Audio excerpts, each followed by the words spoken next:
you're watching this video on YouTube, right? And YouTube is a streaming services video on demand platform. Which they've grown in popularity in the past few years. You've got your Netflixes, your Amazon Prime. There's hundreds out there now, and they're only going to get more and more popular as we go on. The amount of content at your fingertips is outstanding. You can watch all sorts of videos out there. There's something for everyone. But I think it's time just to pause and rewind to see where we have come from. And in this video, I'm going to show you a video on demand streaming service in the 1980s. Yes, there was one in the 80s. So sit back and relax.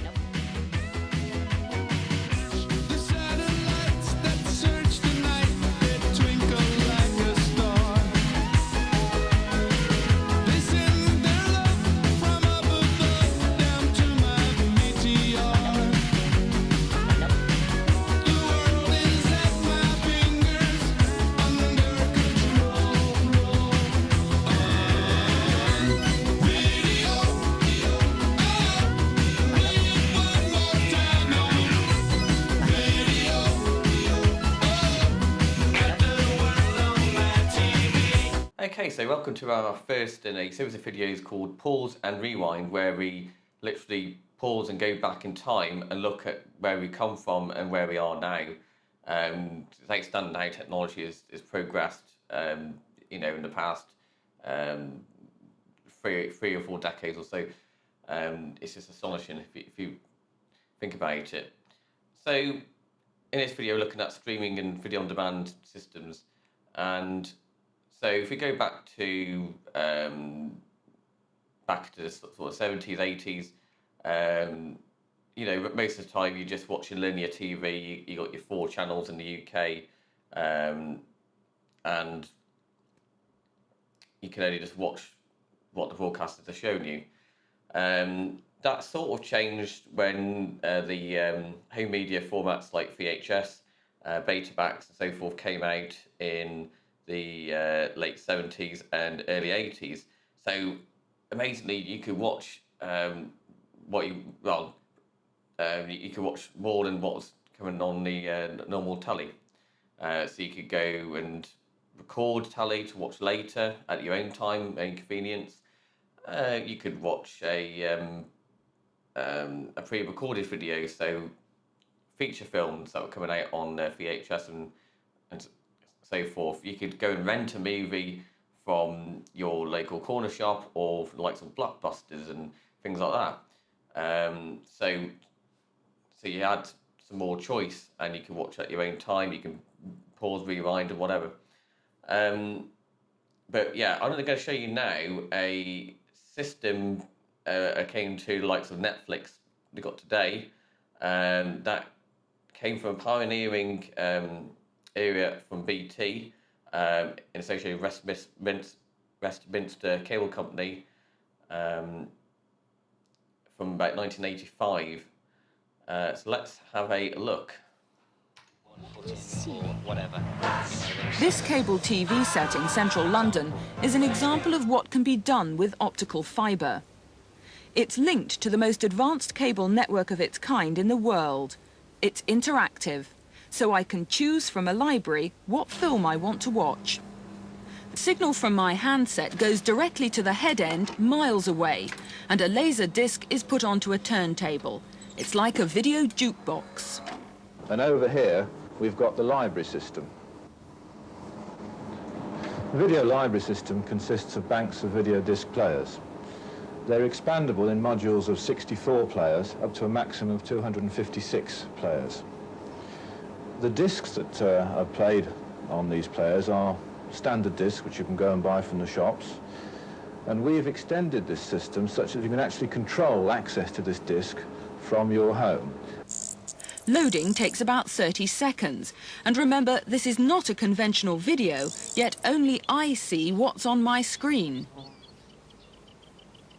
I can even call up an index of the birds in the film and choose to look at one of them again. The system was designed with educational uses in mind. This could be the reference library of the future, with films, books or music instantly accessible to anyone with a TV. Once in position, I have the same facilities as a video would have. Currently, the library has mostly feature films in it. The most popular selections are duplicated, so no one has to wait their turn. The interactive video library was invented by BT at Martlesham. The first people to buy it were Westminster Cable, who have 300 customers. Naturally, you'd need a lot of disc players for a major network, but it's estimated that just 300 would serve 10,000 viewers. It's all possible because optical fibres can carry messages in both directions and then send the broadband signals of a film down the same line and still have space left over. From the head end, the fibres run under London's roads to your TV via street-side switching centres. You can see that single cable here running along the top of the skirting board and into the customer's termination unit. This can be mounted behind the television set or in the loft or in the garage. The infrared signals from this keypad are transmitted to the box on top of the TV, and from there down the in-house aerial wire to the customer's termination unit. And from there they go back into the network and control the switches that you've already seen in the wideband switch point. Whoa, okay, that's a lot to take in. So there was quite a ahead of its time, that system. Amazing to think. So when I first came across this video on YouTube, ironically, I was like, whoa, okay. So yeah, let's just go for it. So we've got a video on demand system. So you could be at home, amazing, and you could pick a feature film or television program of your choice, and it starts playing. So looking at how it worked, basically they had a stack of Laserdisc players, and Laserdisc was a format that came out sort of during the 80s. Didn't really become popular in the home sense, unless you had sort of a lot of money, because they were a bit more expensive than the likes of VHS and Betamax. But you could have a Laserdisc player in your home and go and buy Laserdisc just like you buy a VHS tape or rent one. But mostly they were used by broadcasters because of their ability to, as you can see, their search frames and slow motion and all that sort of good stuff. And pause without having, funny lines on the screen. You could have a clean pause. So yeah, broadcasters loved them and used them, probably into the late 90s, early 2000s. So what BT did was they took that concept and they had a bank of Laserdisc players, and you basically at your home had access to your own dedicated Laserdisc player, and it just went and grabbed a Laserdisc with the film or television program of your choice and played it. It's a bit basic when you think about it, but it was revolutionary at the time. It's amazing to think that this sort of stuff was happening at the time, and it's not too different to what happens now, because you're watching this video, you're watching on Netflix, so you request that program or film or video. Basically what happens is you're sending that signal to these days a server in a data center, or even a box, a server in a cache location. It could be your local exchange, for example. Netflix have their own boxes in local exchanges.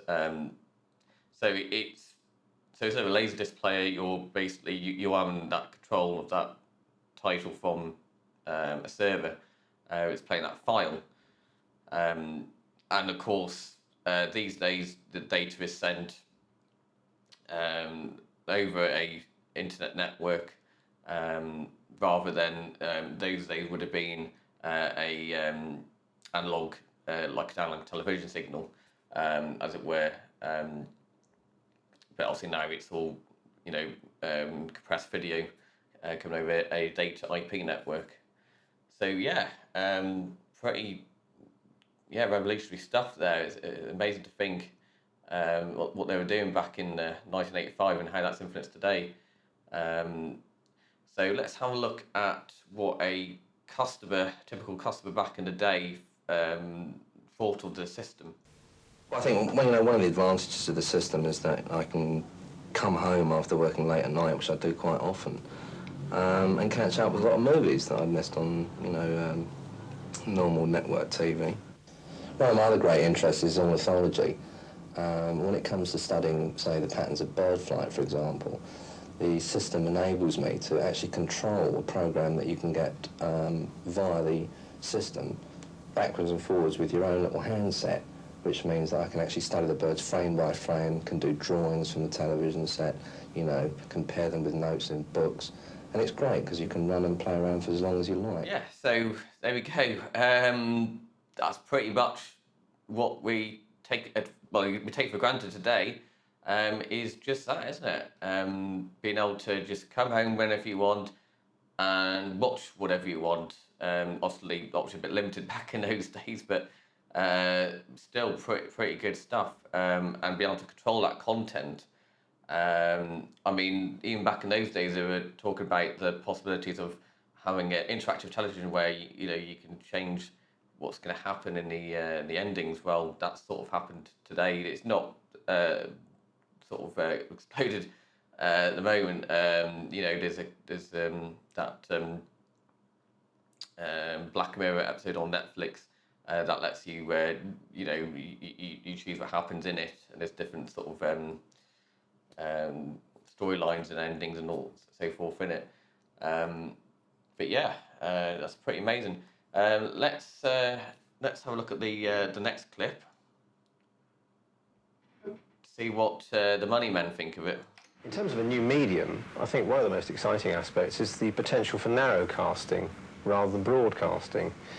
It will allow us as an agency to reach a much more select audience with the right kind of message more precisely. It's, a very local type of medium. This also can even benefit the consumer. You can transmit a cat food commercial on a channel that's really beamed at pet owners, so people who are not really interested in pets don't see a cat food commercial. So there's a bit of an advantage, I think, for the consumer there. So, yeah, there we go. Targeted advertising. Yeah, that certainly happened.